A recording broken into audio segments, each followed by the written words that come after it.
12টার সময় ঘুমিয়ে 3টের সময় ওঠে, সেটা খুব ভালো কথা, কিন্তু ও উঠে আবার ঘুমাবে না, মানে ও উঠে এইদিকে তাকাবে ওইদিকে তাকাবে, বাট ঘুমাবে না। বাট এটা প্রতিদিন করে না।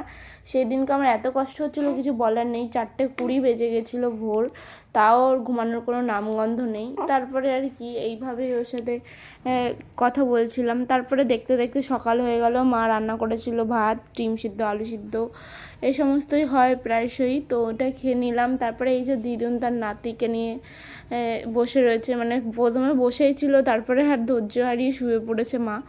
তো তারপরে আমার তো কিছু কাজ থাকে, যেরকম হচ্ছে গিয়ে বিছনা কাঁথা যদি এলোমেলো থাকে আমার তো একদমই ভালো লাগে না। সকালবেলা উঠে আমার প্রথম কাজ ওটাই থাকে। তো ওকে শুয়ে দিয়ে আমি বিছনাটা গুছিয়ে নিলাম, না হলে কী করব। তারপরে গোছানোর পরে এই যে আমার সোনা উঠে গেছে, ওঠার পরে ওকে দুধ খাওয়ানোর পরে ওর মুখটা আবার দেখো কী অবস্থা।